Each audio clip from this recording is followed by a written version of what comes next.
अरे योगिता, कितना शर्माओगी यार, तुम्हारा हाथ ही तो पकड़ा है मैंने सिर्फ। हाँ। तुम्हें तो पता है कि मुझे ये सब शादी से पहले बिल्कुल भी ठीक नहीं लगता। और वैसे भी हम पब्लिक प्लेस में हैं। तुमसे कब से कह रही हूँ कि हमें अपनी फैमिली में एक दूसरे के बारे में बता देना चाहिए। अरे बाबा, मैंने ऑलरेडी तुम्हारे बारे में अपने घर वालों को बता दिया है यार, अब तो बस तुम्हारी बारी है। तुम सच कह रहे हो? I love you Aarav. मैं आज ही अपने मम्मी पापा से बात करती हूँ।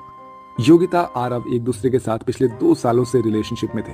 योगिता थोड़ी शर्मीली किस्म की लड़की थी, इसलिए आज तक उसने कभी भी आरव को ठीक से गले तक नहीं लगाया। दोनों ही एक दूसरे के बारे में अपने माता पिता से बात करते हैं और कुछ ही समय में उनकी शादी हो जाती है। आरव, तेरी चॉइस तो बढ़िया है यार। अगर मैं भी तेरी जगह होता ना, तेरे जैसे जवान होता, तो बिल्कुल योगिता बहू जैसी लड़की से ही शादी करता। अरे जैसे ही क्यों, मैं तो योगिता से ही शादी कर लेता। अपने गृह प्रवेश पर अपने ससुर के मुंह से ऐसी बात सुनकर योगिता को काफी अजीब महसूस होने लगता है, लेकिन वो इस बात पर ज्यादा ध्यान नहीं देती। अब आरव और योगिता अपने कमरे में चले जाते हैं और एक दूसरे के साथ काफी अच्छा वक्त बिताते हैं। और आज योगिता का उसके ससुराल में पहला दिन होता है। योगिता अपने कमरे में तैयार हो रही होती है कि तभी योगिता की नंद प्रिया उसके कमरे में आती है। ओ भाभी, इस रेड साड़ी में तो काफी सुंदर लग रही हो। आपको पता है ना कि भैया का फेवरेट कलर रेड है। कहीं वो आपको इस साड़ी में देखकर दोबारा से सुहागरात मनाने के मूड में ना आ जाए।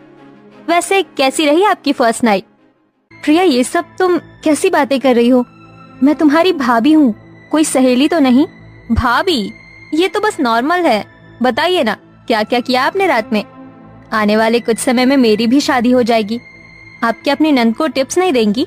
भगवान, ये कैसी ठरकी नंद मिली है मुझे। भला अपनी भाभी से कोई इस तरह बेशर्मी से बात करता है क्या? दरअसल योगिता के ससुराल वाले थोड़े आजाद ख्याल वाले होते हैं, या यूं कहें कि थोड़े ठरकी किस्म के लोग होते हैं। घर में बहू आ जाने के बावजूद भी उन लोगों में जरा भी समझ नहीं थी। बच्चे तो बच्चे, घर के बड़े भी कुछ इसी किस्म के थे। आज तो कुछ ज्यादा ही काम था घर में। एक काम करती हूँ, थोड़ी देर आराम कर लेती हूँ। घर का सारा काम खत्म करके योगिता अपने कमरे में आराम कर रही होती है कि तभी योगिता का देवर दिनेश बिना अपनी भाभी के कमरे का दरवाजा खटखटाए उसके कमरे में आ जाता है, जिसे देखकर योगिता अचानक से हिचकिचाते हुए घबरा कर उठती है। अरे दिनेश, तुम ऐसे अचानक कमरे में कैसे चले आए? तुम्हें दरवाजा खटखटा कर आना चाहिए था ना। भाभी, मैं कोई पराया मर्द थोड़ी ना हूँ, आपका देवर हूँ भाई है? और देवर तो भाई के समान होता है ना। वो तो मैं आपसे कहने आया था कि शाम को मेरे कुछ दोस्त आ रहे हैं, तो आप ना उनके लिए कुछ स्नैक्स वगैरह तैयार कर दीजिएगा। अपने ससुराल वालों की ऐसी हरकत योगिता को बिल्कुल भी पसंद नहीं आ रही होती है। ऐसे ही एक दिन। योगिता बहू, अब तो तुम्हारी शादी को काफी समय हो गया है, तो कब दादा दादी बना रही हो हमें? माँ जी, सामने ससुर जी बैठे हैं और आप उनके सामने ऐसी बातें कर रही हैं। तो क्या हुआ बहू, वैसे भी अमरावती बहू की माँ बनने की उम्र थोड़ी ना है, अभी तो उन्हें एंजॉय करना है। वैसे तुम एक दूसरे के साथ अच्छा वक्त तो बिता पाते हो ना। मेरा मतलब, तुम्हारे बगल वाला कमरा ही हमारा है। वैसे कल रात तो तुम्हारे कमरे से बहुत आवाजें आ रही थी हैं? लगता है बहू बेटे में कुछ ज्यादा ही प्यार हो रहा है।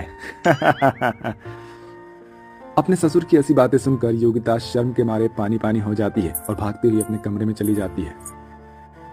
भगवान, ये कैसा ठरकी ससुराल मिला है मुझे। एक से एक ठरकी लोग हैं यहाँ पर। भला बहू से कोई ऐसी बात करता है? कहाँ फंस गई मैं इन लोगों के बीच में। आरव बिजनेस के सिलसिले में घर के बाहर ही रहता था, जिसके चलते योगिता आरव को इन चीजों के बारे में बता नहीं पाती थी। अरे योगिता बहू, कितनी बार कहा है तुझे कि ये सर पर घूंघट लेकर मत घुमा कर। हम मॉडर्न लोग हैं और हमारे यहाँ घूंघट वाली प्रथा नहीं है। हाँ हाँ, होगी भी क्यों। मॉडर्न के साथ साथ ये लोग ठरकी भी जो हैं। माँ जी, वो मुझे घूंघट में ही सही लगता है। बिना घूंघट के मुझे काफी अजीब लगेगा। एक बार तू ये घूंघट हटाकर तो देख, बहुत सुंदर लगेगा। अमरावती अपनी बेटी प्रिया के साथ योगिता को जबरदस्ती कमरे में ले जाती है और उसे साड़ी के बजाय एक वन पीस पहना देती है। वाह भाभी, आप कितनी हॉट लग रही हो। माँ जी, प्रिया, मुझे